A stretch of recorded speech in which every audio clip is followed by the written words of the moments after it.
I'd like to call the meeting to order, and will the clerk please call the roll? Councilmember Davis. Present. Councilmember Hagno. Here. Councilmember Kerr. Here. Councilmember Parmet. Good evening. Councilmember Sullivan. Here. Councilmember Thista. Present. Mayor Riley. Present. There are 7 members present. All right. I now understand Councilmember Thista's issue. Her voice moved about a second after she said present. The next item is the approval of the agenda. And can I have a motion to approve? Councilmember Davis. Motion to approve the agenda as written. Is there a second? Second. Moved and seconded by Councilmember Kerr. Any discussion? Hearing none, all of those in favor of approving the agenda, please say aye. Aye. Opposed? Agenda is approved.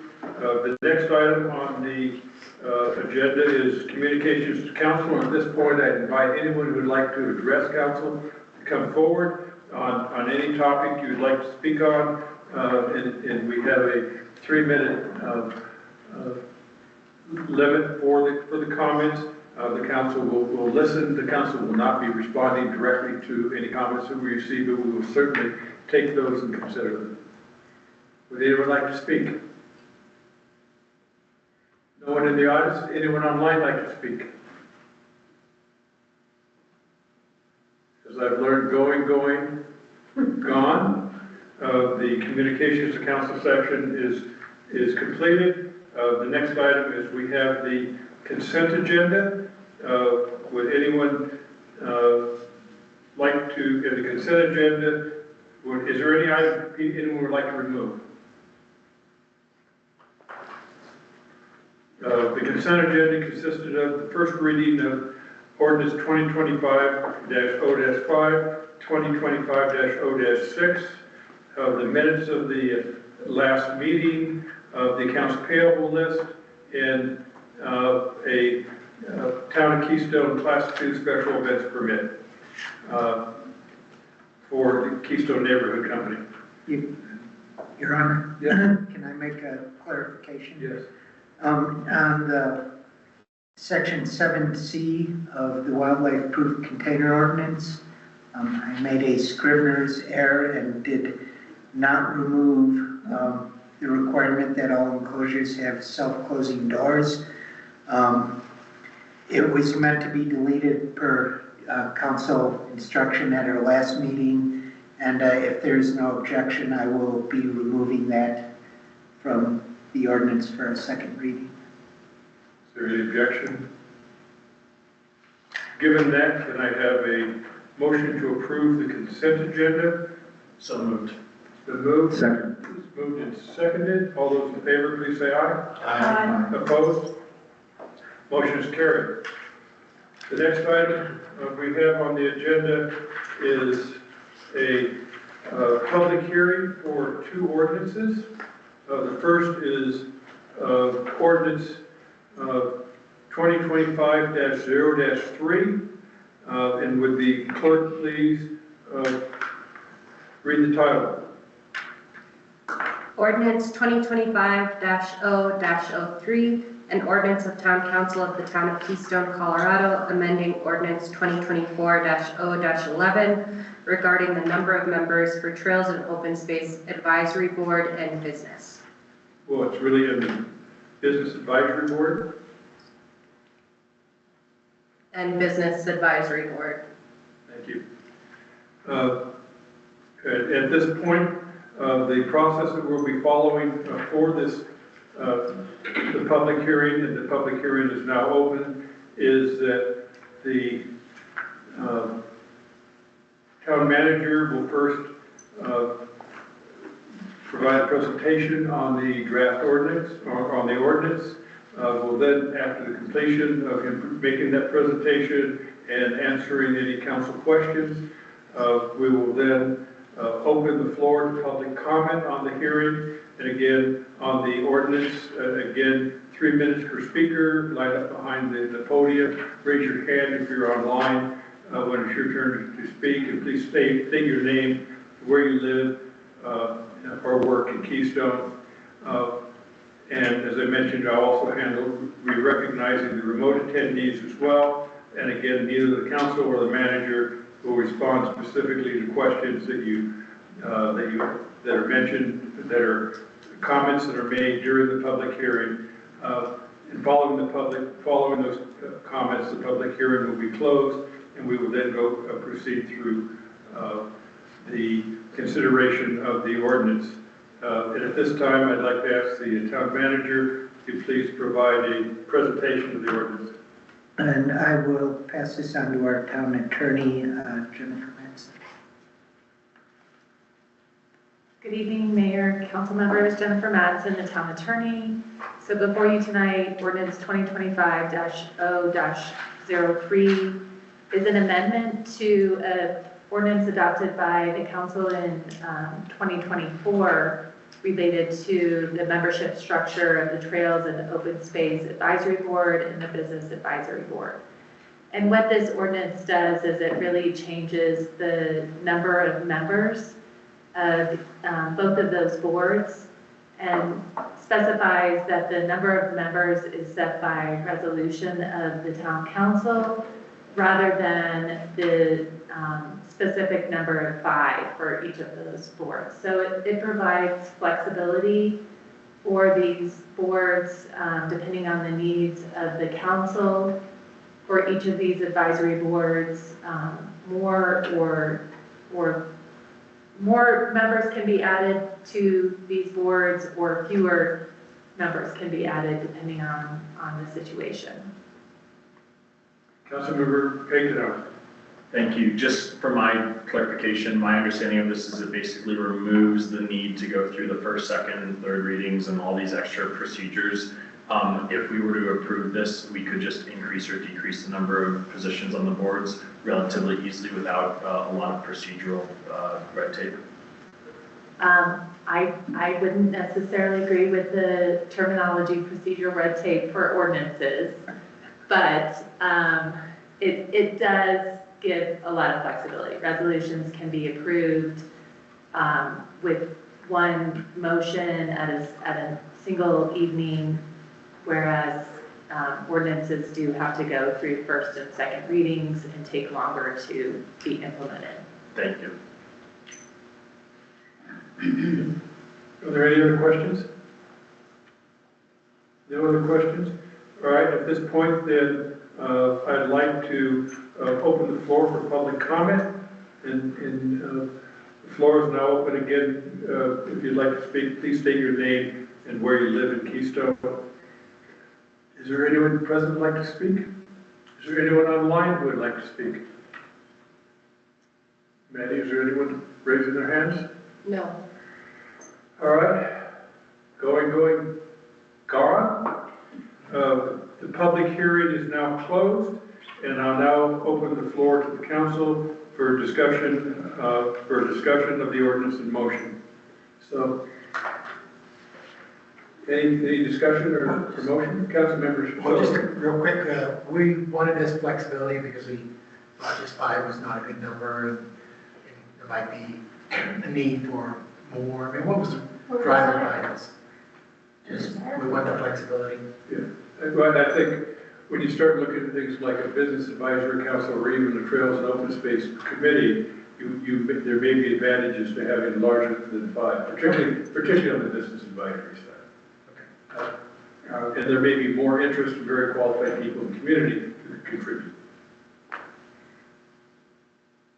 So, any other comments or discussion? At this point, I will. Councilmember Davis, you say your hands up. Yes. I'd like to make a motion to approve ordinance 2025-0-03, an ordinance of town council of the town of Keystone, Colorado, amending the ordinance 2024-0-11 regarding the number of members for Trails and Open Space Advisory Board and Business Advisory Committee. Second. Been moved and seconded by Councilmember Hagenhoff. Is there any discussion or debate? Hearing none, I will call the question and will be without objection. Will the clerk please read the roll? Councilmember Davis. Approve. Councilmember Hagenow. Approve. Councilmember Kerr. Approve. Councilmember Parmet. Yes. Councilmember Sullivan. Approve. Councilmember Thisted. Approve. Mayor Riley. Approve. There are 7 votes to approve. Great, thank you. The ordinance is approved. The next item is ordinance 2025-0-04, an ordinance of the Town Council of Keystone regarding the licensing of businesses. And again, we'll follow, we will have a public hearing, and the public hearing is now open. And we will follow the same process for public comment and the process that we had in the previous ordinance, which we just went through. And at this point, I would turn it over to the town manager for presentation. Okay, this is fundamentally the same ordinance read at our first reading at the last meeting. There have been a few changes due to input received at the meeting.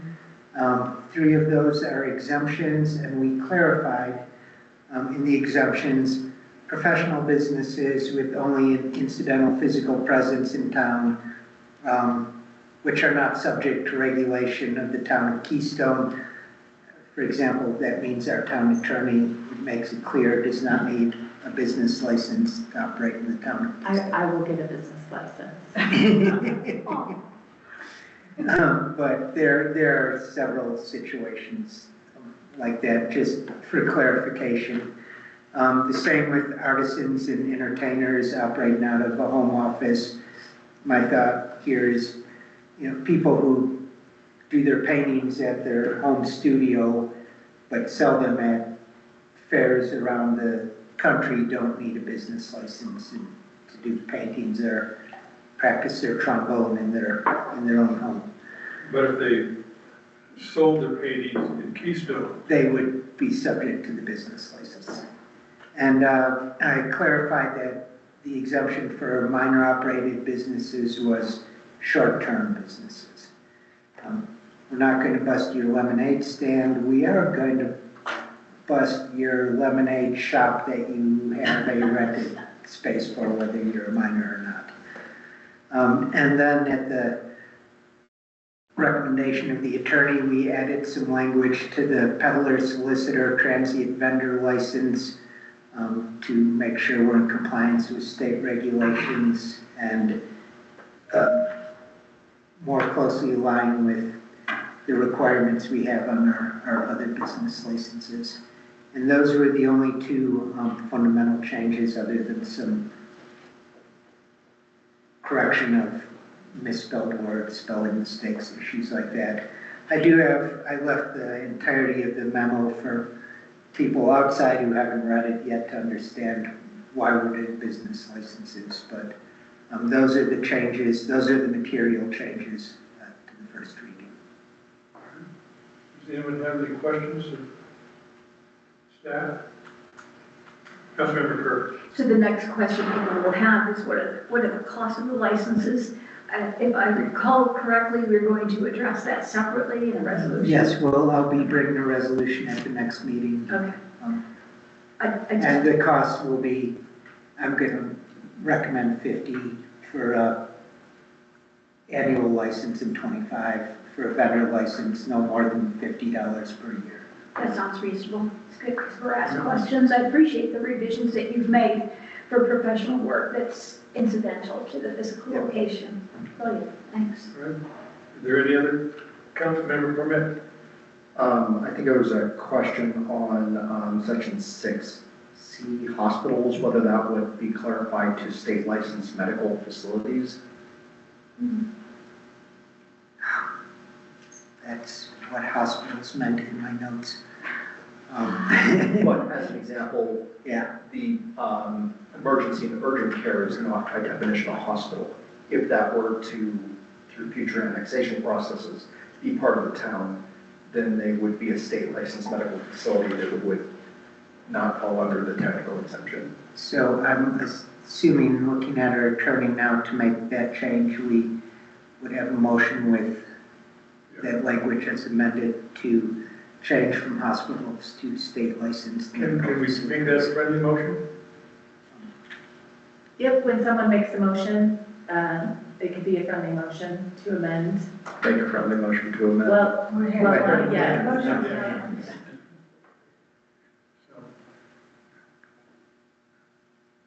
All right, he could make a friendly motion now, can't he? No, No, never mind, we're not in that vote yet, you're correct. I stand corrected. We're ready for public. Is there any other comments to, or questions of staff? All right, at that point, we're open, the floor is open for public comment. If anyone would like to speak, I'm seeing a shake of head over here. And I'll turn to, do we have anyone online who would like to make a public comment? No. No one online? Still no one online? Still no one online. All right, given that, the public comments closed and the public hearing is closed, and now we're open to discussion of this by staff and potential motions. Councilmember Cormet. I'd like to make a friendly motion to modify section 6C from hospital to state licensed medical facility. Procedure is you have to have the motion to approve the ordinance, and then you need to make a friendly request for a friendly amendment. Or could he make the motion He to can make the approve? motion to approve with an amendment to the term hospital, to revise it to be state licensed medical facility.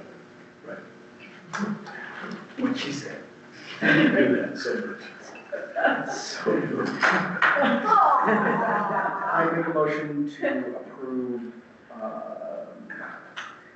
Town of Keystone, the business licensing ordinance with a friendly amendment to section 6, part C, hospitals, changing it to state licensed medical facility.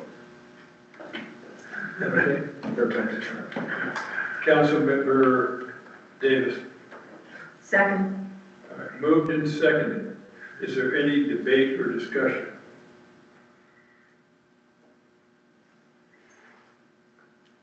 Seeing none, I will call the question. Didn't get a second. I did. Oh, yes, you did. Yeah, seeing none, I'll call the question and instruct the clerk to please call the roll. Councilmember Hagenow. Yay.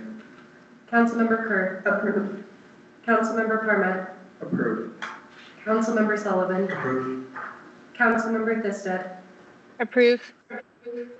Councilmember Davis. Approved. Mayor Riley. Approved. There are 7 votes to approve. All right. The next item on the agenda is a report of the town manager and staff, and I'll turn it over to the town manager. Okay, this should be a quick one. As the mayor alluded to in our workshop, we had a really good meeting with the COO of Keystone after our last meeting. We've all been very busy. The resort, winter, their primary goal is to just provide a great customer experience, and that's what they need to focus on. We've been focused on getting this town up and running. I feel we're both kind of reaching the point where the communications are really starting to gel between the town and the resort, and we're having productive discussions about the medians. I think the National Brotherhood of Snow Sports, the mayor will talk about a little later, I assume. We're talking about joint planning going forward for the future, their property and the town, their property even outside the town, about having resort representative on our business advisory committee when it happens, and participating in the comprehensive plan and even on our wildfire. So I just wanted to, last meeting, it kind of sounded like we were banging our heads because of the medians, but I think we were really banging our heads because of how busy the resort was and how busy we've been. And I see a lot of good things happening with our relationship and interactions with the resorts going forward. Yeah. I'm looking forward to that. One of the discussions that we had was determine areas of common interest that we would like to, the type of things that we'd like to resort to address in working with us, and also ask the resort the same question to give us a list of their areas of interest where they would like something from the town, and we can help them be successful. And we're going to be addressing that after the ski season. Right now, the resort, the COO is just a little tied up. And I would also assume that after the ski season, that we will have the COO come in and address the council in a work session as well, to have that occur. So I know we have our retreat coming up, or the opportunity to really flesh out some of these. Do you think it would be possible to try to have some of those common areas identified by then, or would we? Probably not. Okay. Now, I think that would be one part of our retreat, would be identifying areas. What we would like. What we would like. But the resort will still be open at that time, and I know where the COO's focus is going to be. Because to get that, the COO is going to have that a coordinated effort, not only with her own staff, but I'm sure that's going to have to go through approval from Broomfield. Our community development director and I had and this meeting was actually set up through a Keystone Neighborhood Company Valentine's event. I don't know, it was a bluegrass event.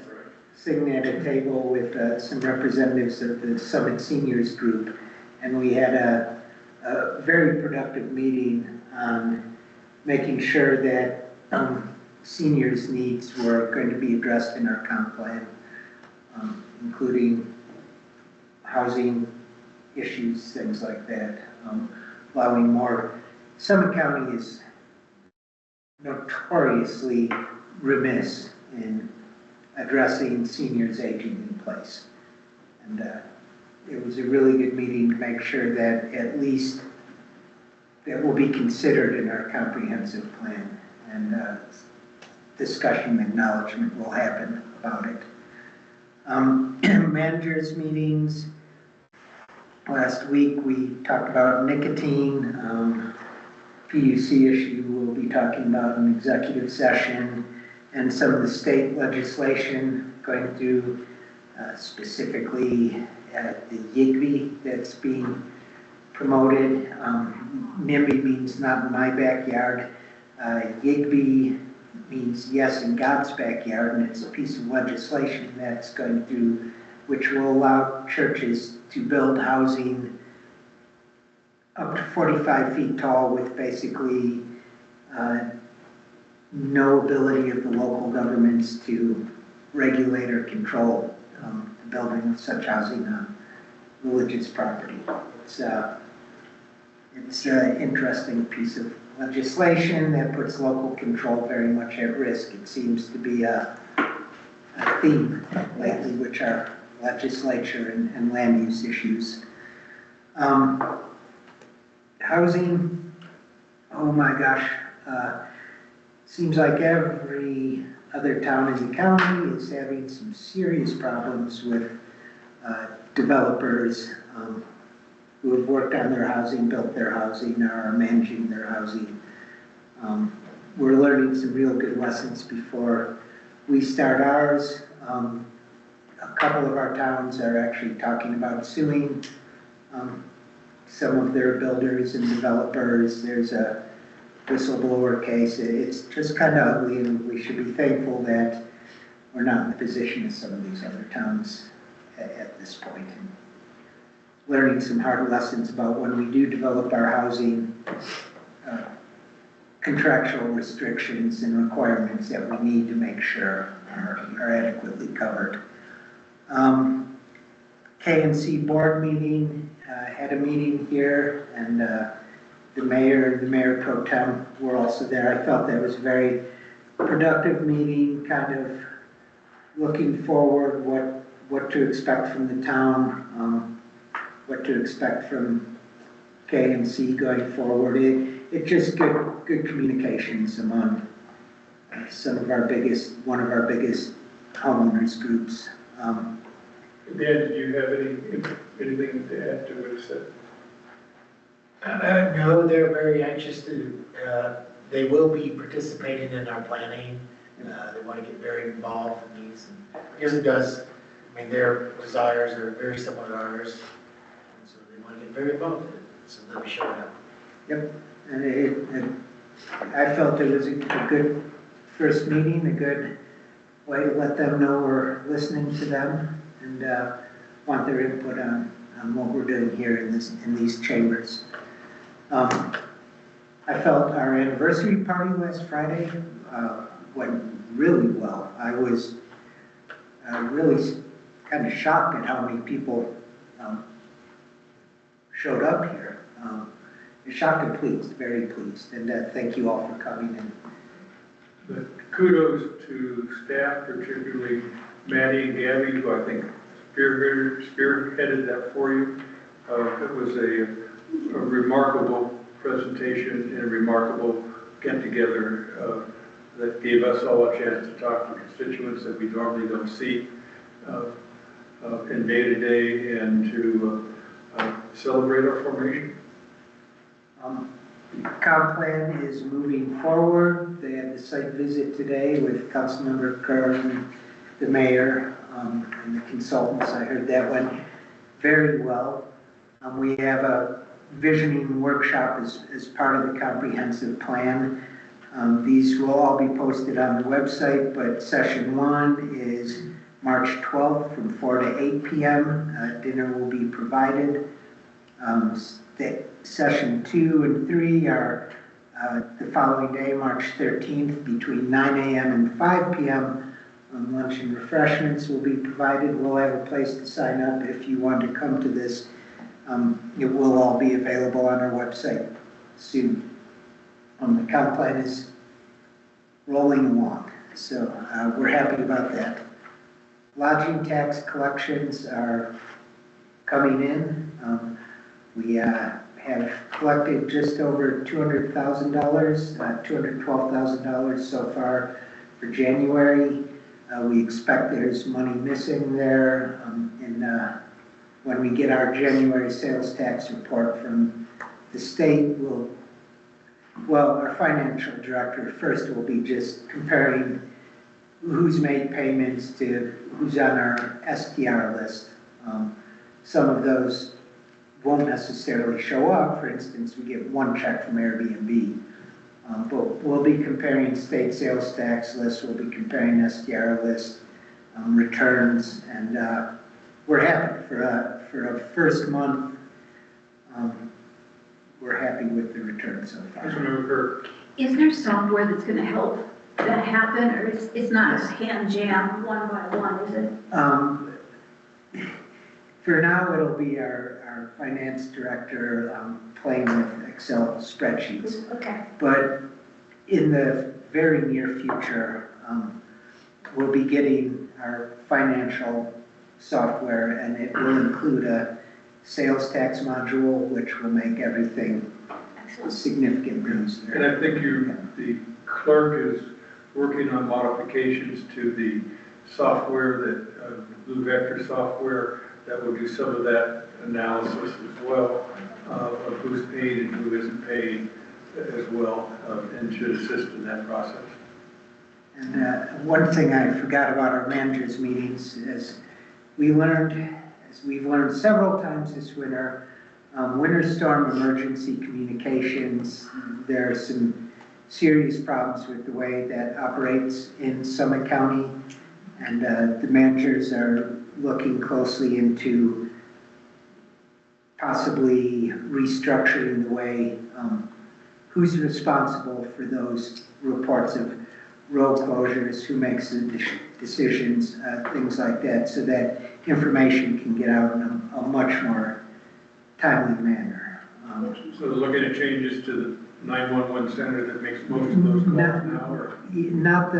Not so much the 911 center, but the outgoing communications. But they're the ones right now to make the call. Yes. So Summit County Alert, things like that. Who's going to make the determination that Summit County Alert sends this out? What happens is an emergency 911 is dealing with 911 calls, and they don't necessarily have the capacity right away to put out the alert that because of that 911 call, the pass is closed, or Highway 9 is closed, or something like that. And came to a head over President's Day weekend. So, Councilmember Kerr. So I've observed that you all know that there's that electronic board as you're passing out of Dillon. It's like next to Summit Cove area. yeah. That tells you whether a level of pass is closed or not. Well, over President's Weekend, we were turned around by the avalanche. We're coming back down there. And car after car are going up Loveland Pass, even though it is closed, and any app will tell you that. But there's no electric board to tell you at the base, closed past a basin or something like that. I wonder if that's something we can take up with CDOT. There's the yellow signs right before you start out with a yellow flashing light, but I would agree with you that that seems to be insufficient to drive the message home, because that day was the only day where there was a full cargo It line happened going again on. that week. And it was basically just stop and go traffic in town to A Basin, everyone turns around, stop and go all the way down in town. But part of this is that there is no plan when Eisenhower is closed and Loveland Pass is closed. And think of the highway as a fire hose of traffic, and it sprays. And it's got to spray somewhere, and people are going to try and drive somewhere. Where do you tell them to park? Until CDOT actually makes a decision like they did at one point to shut down Vale Pass and turn off the fire hose, then we're going to be forever faced with this gridlock. Yeah. But the lemming effect of that road is particularly bad. If there's a medical emergency up there, it's impossible to get around. Those are good descriptions. I think the bottom line in communications, we know that you can't say, oh, there was an app. You have to use multiple, and I ask that that be on the list. We take up the CDOT. Dancing crowd at the bottom. One thing I would add is that, I had some friends in town during that, and the apps were showing that the roads were open. So CDOT was showing it was closed, but Google Maps and Waze was showing that they were open. That's true. So, I really wanted me to go that yeah, and so I don't know how we can partner with that, or I imagine there's some kind of way, because eventually they do end up showing that they're closed and it's delayed, but just if we're able to get on those transportation apps, which almost all of us rely on these days, that might be super helpful. That could be difficult to try. I mean, individuals can make a report in Waze or on Google Maps, but Yeah, unfortunately, the crowdsourcing kind of overcomes a lot of that. If there's everybody's going the wrong way, and they're all wrong. Yeah, they do show the cars going that way, not Okay, thanks for considering that. This is not a new issue. It's been around and I've heard it discussed multiple times in the last year, but this is the first time that I've heard and saw the communications from the county commissioners at their last meeting recognizing that the system was broken and needed to be fixed.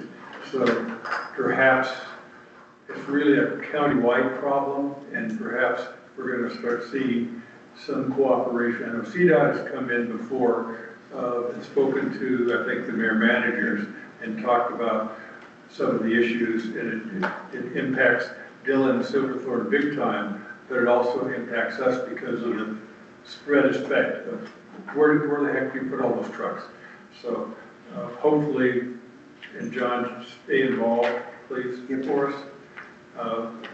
This impacts our community big time, because we're the recipient. anytime the pass is closed, anyone who's smart going to Denver or thinks they're smart immediately says, I'll go Loveland Pass, then they get trapped.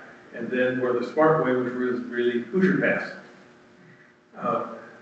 I had a friend on President's Day who was up here, and he left Silverthorne at 9:30 in the morning. He chose to go Hoosier Pass, and he was in Colorado Springs 3 hours later. And I would dare say there was a good chance that had he stayed here, he would still be waiting to get through the tunnel. So, I would agree. I'm glad, keep the pressure on. Yep. So upcoming over the next couple of weeks, we're meeting to discuss wildfire issues. Transit Board is meeting, actually the multi-jurisdictional command meeting is happening where we will be discussing this specifically. Councilmember Kerr is going down to the CAST meeting, legislative day, and we will be starting our conversations with the Keystone Center for the purchase of the building. And our next meeting is March 11th, I believe. One thing you left out is John, the town manager, is putting together a request for proposal for, or has already issued a request for proposal for appraisal of the building, and which will be used in that process. And the question will be, and the Keystone Center will have an option to either use that appraisal or choose to get one of them. But the process is starting, and Dan has carried a large load of that, council members on. Yes. So that's exciting news. And that's all I've got. All right. It took me 47 minutes last Monday to get from Keystone to the other side of I-70 in Silverthorne.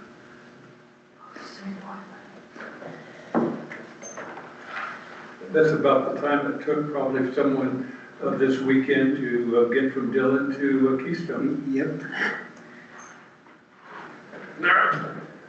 Next item is report of council members, the mayor and the council.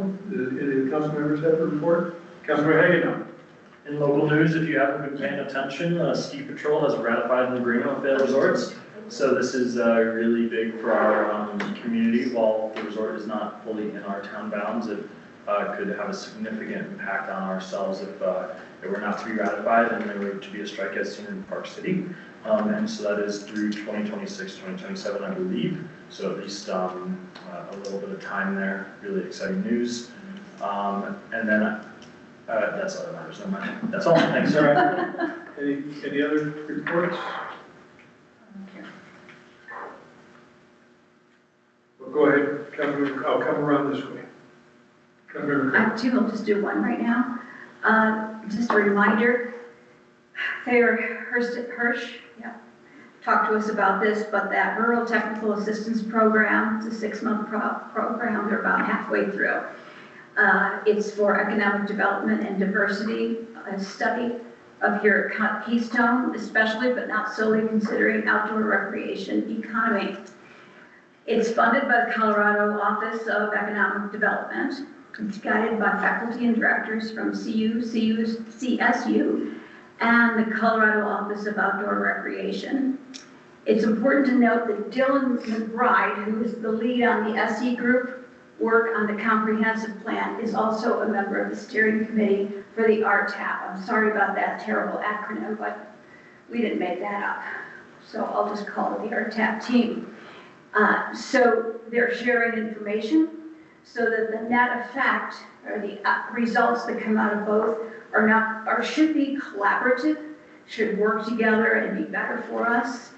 The important thing I want you to know about is this thing that the flyer is here for. 2 days in mid-March is the community engagement workshop that's collaboratively planned by both the RTAP group and the SE groups to maximize the value of our community members' time. There's no question it won't be the right time for everybody, but even if you can't come, I would encourage you to pass the word. They're expecting us to do the communication and publicity for this. And if you can't come, it's great to have someone who thinks like you to represent your thoughts.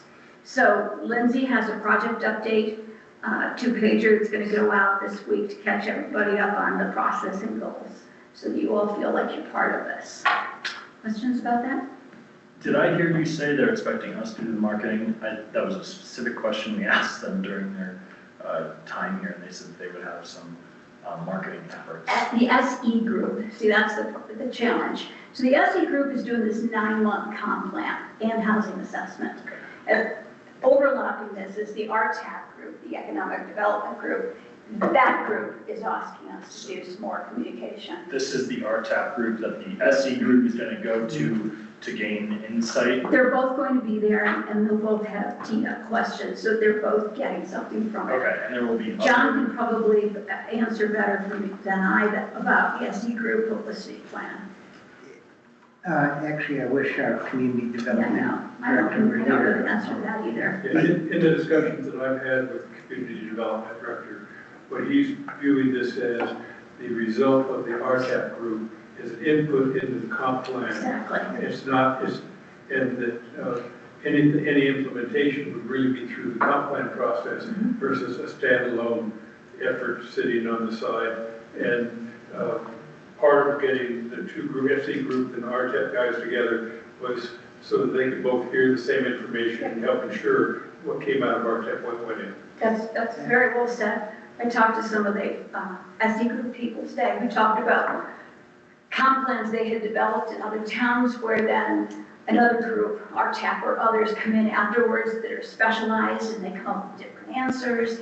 And this way they hope they will actually help us with similar but different looks at the same issues. That's awesome. And so if I'm hearing this correctly, these are just 2 of the workshops that will go into the comp plan, and there will be more. Yes. Oh, yeah. And basically, the comp plan is basically going to participate in a plan, RTAP workshops. RTAP is planning to do this, which is why we're being asked to market. Right. And the RTAP is much more focused. It's on the businesses and outdoor recreation, and the SE plan, group's plan is going to be much more, get it, comprehensive.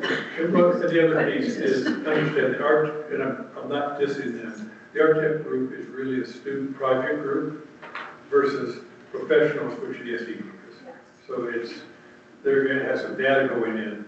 The students are in the community development type curriculum, but the real experts are SE group, and hopefully there'll be good data flows. And even with SE groups outreach, even in specific just comp plans, the council, the staff are the people who know the people in Keystone best and we still should be actively trying to make sure that we get input from people who we know want to give us input. So really the bottom line is if you could help spread the word, it really is going to take everybody to get that word out, because you know how hard it is. I already sent you 2 emails, so we'll follow up offline with some other avenues that I think we can explore. So. Great. All right? Any other council? If you do, I have some, but I'll just go last. Go ahead, Councilmember Cormack. If you know people who are in the backcountry, remind them to get the forecast and get the gear. Because we've had a lot of avalanches there. And have the beacons. All right, a lot of this has been covered. Again? Again, You get your chance to from everything. I told you I would go once and then give somebody else a turn. New topic. Colorado Municipal League. That's our lobbying partner, actually. They represent towns and cities from throughout the state at the legislature. So I will give you half of what I wrote here. And they had a legislative day where they introduced us to how they operate in the Capitol. They reviewed best practices for legislative interaction and reviewed the status of a long series of proposed bills. What I would say, and you have heard this from Councilmember Davis as well, that CML is singularly focused on proposed legislation that protects the decision-making rights of town and city members of the league. And on the pending legislation that will create new requirements without funding. So that's a really focused approach. It helps them understand who they're gonna partner with other issues groups or lobbyists. And for most legislation, the devil is in the details. It might look very good, but they've got 4 legislative experts and several attorneys that analyze the bills, look for second order effects. For example, most people were very supportive of this bill that went through that suggests that towns need to stop creating requirements for grass. This year they're trying to go a little farther to prohibit it for large developments and multifamily developments. But when the CML team did the research and talked to people, there was a lot of concern about the fact that some multifamily developments need to have park space or playground space, especially in lower income areas. They're very concerned about that. So although CML was going to oppose it, then they decided to amend it. Councilwoman Davis is on the CML policy committee, and through that, we get an opportunity to give them our recommendations as to how they want to position their communication with legislators. And it does work. There was one that the CML had recommended complete opposition, and the members of the policy committee recommended, no, let's just amend. So they do listen to us, and I think that's the message I want to give. Thank you. Is there a third? Nope. All right. The opportunity to go. The item I really have is the National Brotherhood of Snow Sports. They came in on Saturday, they leave next Saturday. 2,100 registrations in Keystone. You can see their members on the town. They have something like 60 clubs that are represented from all over the country. I had the privilege of attending their Gospel Fest on Sunday morning, which was over in the conference center. It was typical Southern Baptist type of gospel music and really a church service with a message. It was very interesting, and frankly, my wife and I enjoyed it. Also, they had their opening ceremonies in River Run. Every club marched in. Vail Resorts had significant presence in there. They had the president of the Mountain Division, the senior vice president of the Mountain Division, who we had been dealing with when the resort GM was replaced, and senior staff from Vail Resorts headquarters, and all of the staff here, senior staff here was involved in it very heavily. I had an opportunity to present the proclamation in the town key.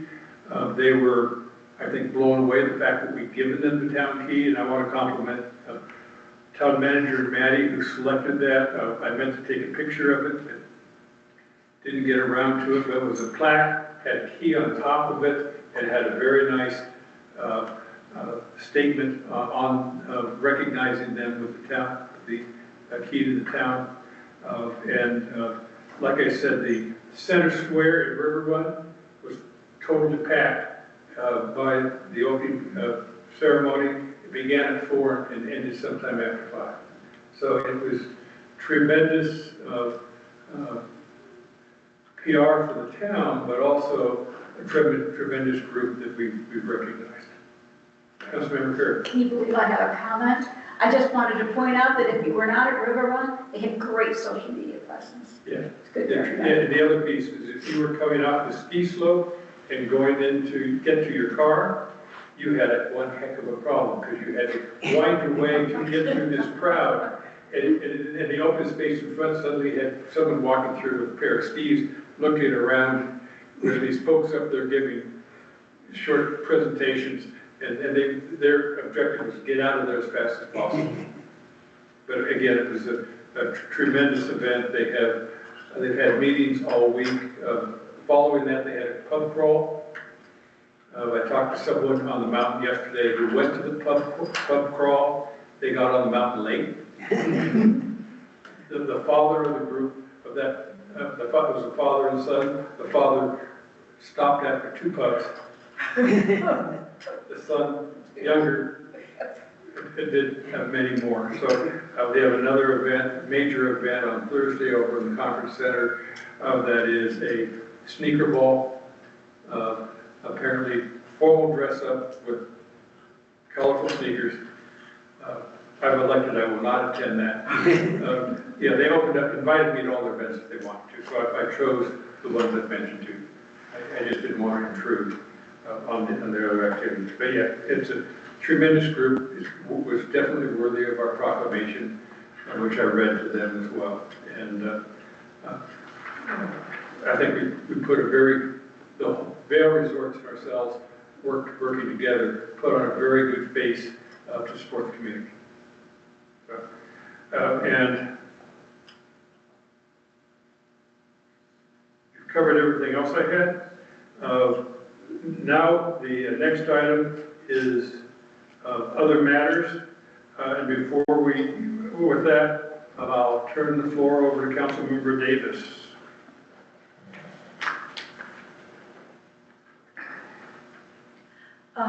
This is an announcement of a personal nature. I think you all know that the incorporation of Keystone as the newest city in Colorado is very important to me. I worked tirelessly to assist in making the town a reality.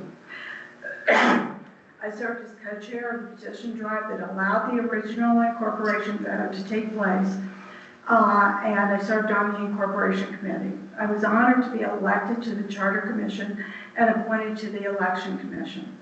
I never planned to run for elected office, but after these experiences, it seemed like the next logical step to throw my hat into the race and to be elected to the first town council.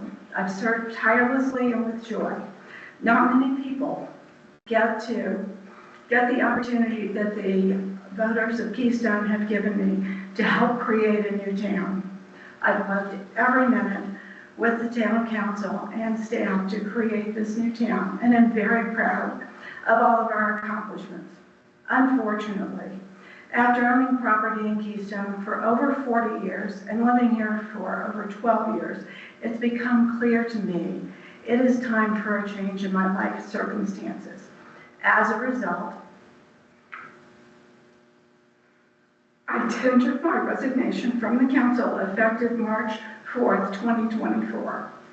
I recently bought a home in Henderson, Nevada. I will be relocating there within the next few weeks, and it is my plan to sell my Pines unit in the near future. Serving this community has been a joy and a pleasure that I will take with me for the rest of my life. I am confident that the town of Keystone will thrive under the able leadership of Mayor Ken Riley and my valued colleagues on the town council, John, Carol, Aaron, Dan, and Valerie. I am also grateful to have worked with our wonderful staff, John Crum, Lindsay Hirsch, Heike Cox, Andrew Collins, Josh Weber, Maddie Zelo, and Gabby Abel. We are fortunate to have a dedicated town council and staff who will lead this town to success in the future. I am grateful to the citizens of Keystone for allowing me to serve the town in this capacity. I will carry the memories of this experience with me as I enter the next phase of my life. This was a difficult decision, but an important one for me. This is just not the place for a woman my age in the winter. And John, don't you make any comments. I've loved working with all of you, but it's time for a change. So I hope you all will understand and appreciate that. I'm very saddened, but could we just have a little applause for the work?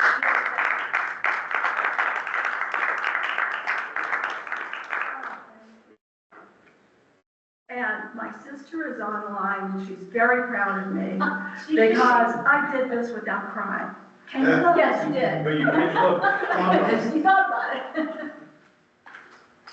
Wow, so great. Yes.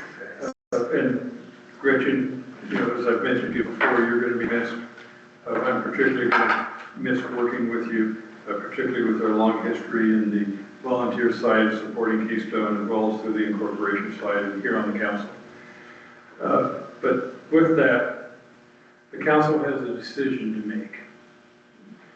And I hope we can make that decision tonight, given that for the replacement, we can either appoint a new member, go through an appointment process like we did for Councilmember Hagenow, replacing Councilmember Keel, or we can call a special election.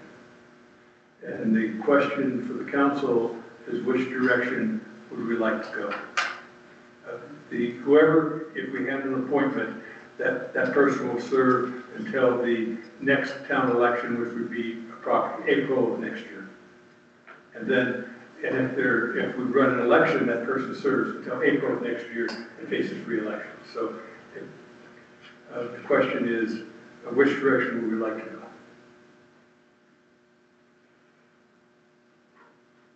Silence, my recommendation is the appointment process, which we've done in the past, and open it up to all comers. I second that. Other thoughts? If there were more time left, I would say have an election because it's that important. But because of cost and the time it will take to get to the election, I like the idea of an all-comers appointment process. I reluctantly agree with Councilmember Kerr. Then is it, Valerie, any thoughts?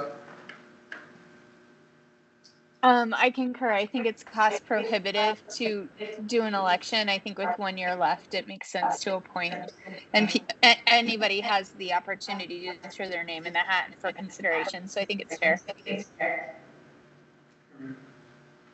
Then is it, do I need a motion to do that? I think that you're really just directing town staff to start going through the appointment process, and then you'll formally appoint somebody through a resolution. All right. And then I'd like to ask the town manager to come back to the council at the next council meeting to lay out what the timelines on that process is, and to ensure that we get, and to immediately take action to start notifying the community now of the projected vacancy, and to start seeking all candidates. No problem. Is that acceptable as we go through this? Mm-hmm. But I think we'd like to understand what that process is. I assume we will be looking for a very similar process for Councilmember Hagenow, where we will have formal interviews by the council of a potential replacement. This is something I never wanted to do, and I regret having to do, but I also understand. So we've handled that piece. The second piece we have is Councilmember Davis is our representative on the CML Policy Committee. My recommendation, since Councilmember Kerr has been working that at both the CAST side and on the CML side, that the board, and we don't need a formal motion on this, but a thumbs up, that Councilmember Kerr will replace her as a rep on the Policy Committee. Does she want to? You didn't ask me, but okay. Well, you've been doing all the work, so.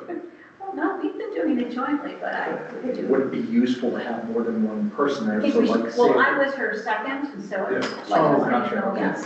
Yeah, if anyone else would like to join her, they're more than welcome. Does that mean two hands? I see, well, he's joining both. If my schedule allows, I'd like to look at the time and see what I can. Okay. A lot We can of the meetings are virtual meetings, except for the one I believe. Which was elective, that one. Yeah. But We I'm can talk happy to about talk it. about it. So again, the more involved on the policy side, the better. But I feel, but what I've observed, I feel very confident that Councilmember Kerr has this well in hand and represents us well. All right.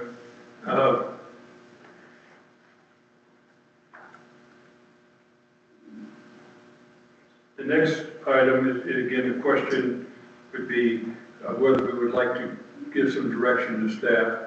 At the last council meeting, as we were addressing the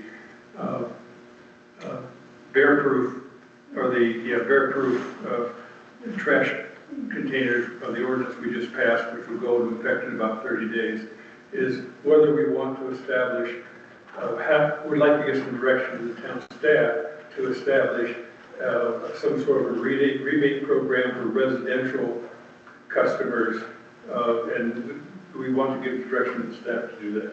Yes. Yeah. Does that have to be an ordinance, or can it be in a resolution? It could be a resolution. Come back in the next work session with something for us. Certainly before that ordinance goes into effect, you'd like to have a rebate program in place that day. And if you could figure out, what the impact would be on our budget and how we will make those determinations. So I guess I have a question, and would our direction as a council be a financial limit or a numeric limit? So the first 100 residents that come and request, or there's a set financial amount, or is it open-ended? I have my opinion, but I'm just asking generally. One of the recommendations from the town manager, if you could.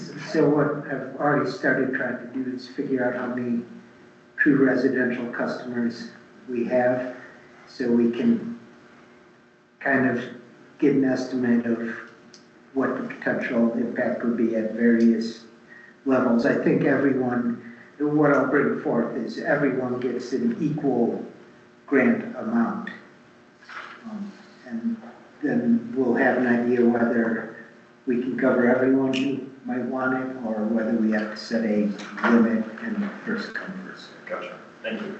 Councilmember Kerr. To make it more complicated, so I work with waste management. I do not pay for whatever the words are using, the wildlife proof. If I were to get one, do I pay up front? Does anybody, or is that part of my rental price? Does anybody know that?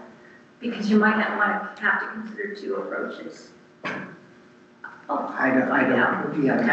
Okay. I had Timberline, and it was years ago, and they, I think just tacked the $400 on my bill for that month and dropped it off. Okay.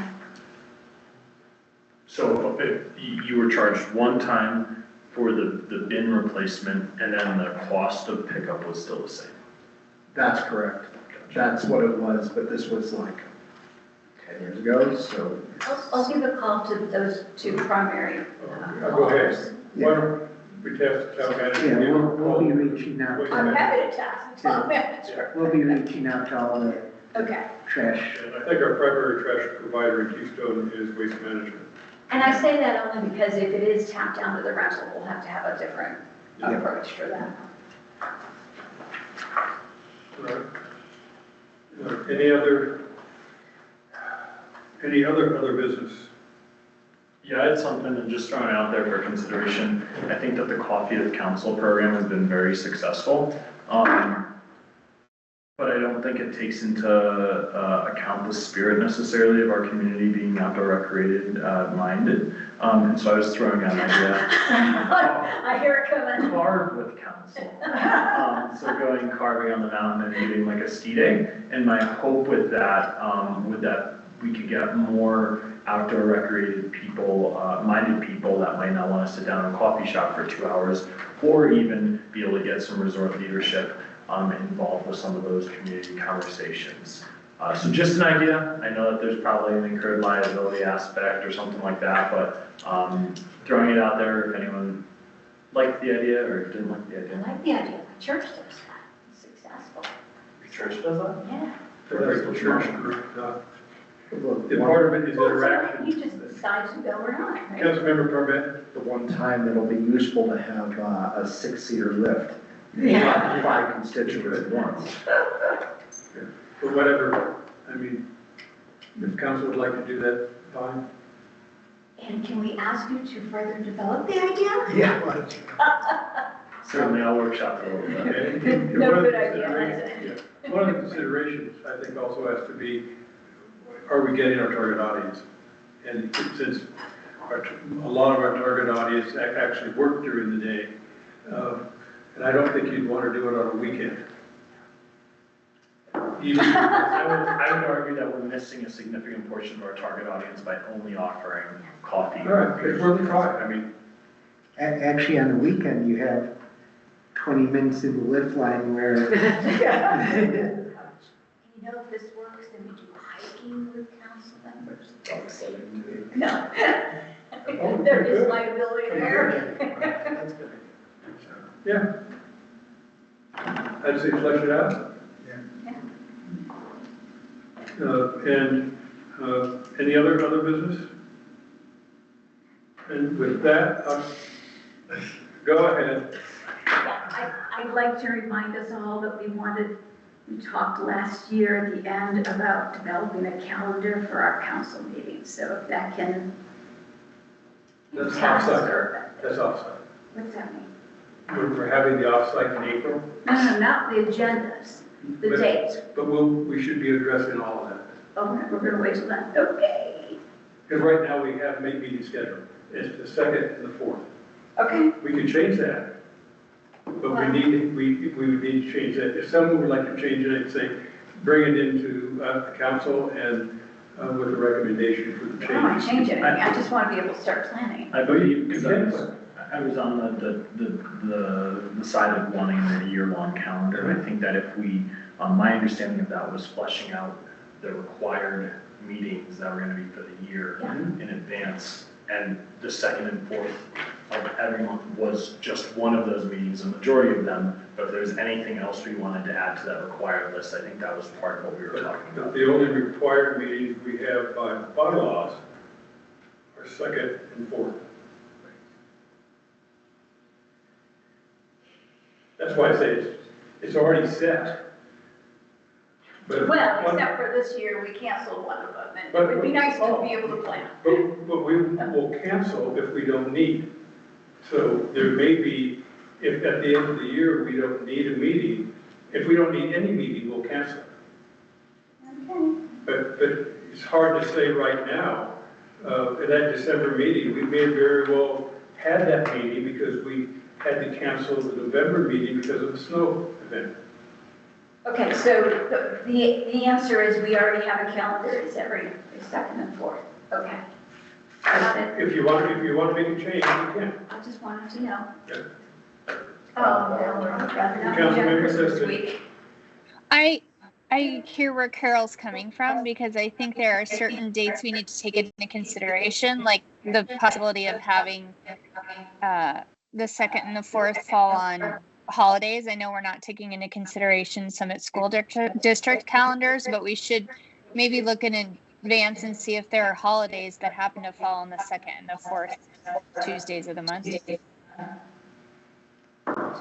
Eric. yeah, if I may weigh in, I agree it's good to know. However, there's a few, we actually, I believe in our bylaws, if it falls on a holiday, the meeting happens the next day. I could be incorrect about that, unless canceled. And a real problem is if we're like trying to schedule a meeting, say the 2nd and 3rd week, to offset for something that might be happening, that's a real burden on staff to prepare for a meeting in a short time period. 2 weeks is a burden on staff to prepare for a meeting, but it's one we can do. It just could become a real issue if we start trying to rearrange individual meetings. It could become an issue. Councilmember Kerr.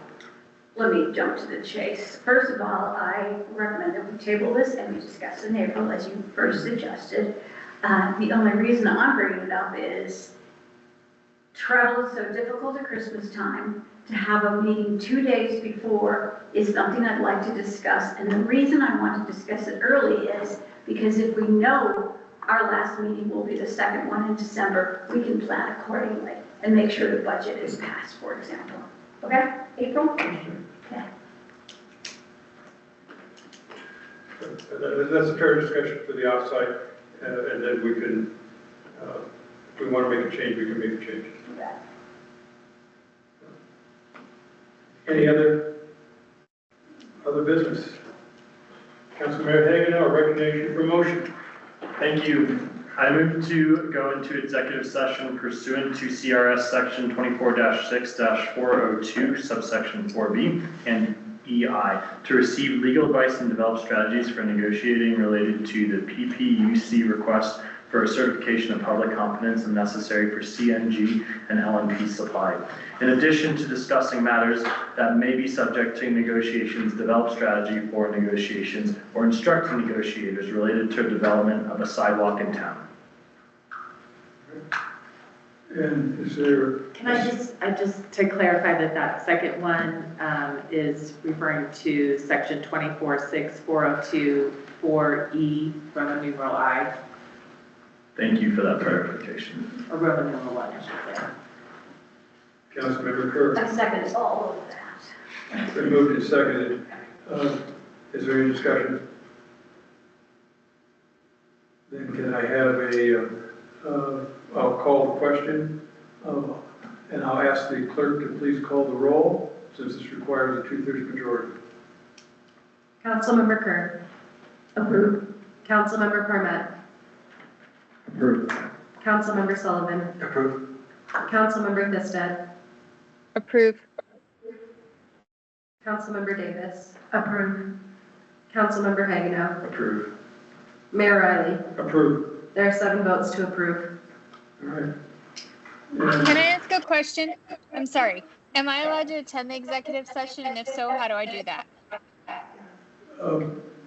I'll ask the answer is yes, and I'll ask the town clerk to please set up the call and be the only one that can be allowed in with her. Can you do that? Would it be the same calling?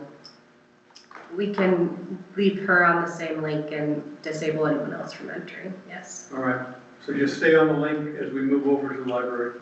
I know we normally move to the library, but since we have this really good audio system with a big screen that we can all see, did tonight, might it make sense to do it here?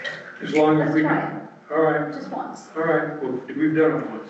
It was a disaster, but let's, I don't remember that. We have a short-term memory. the town manager, sure. Well, when I was on there, sorry. Oh, we have to improve. But it was pretty screen.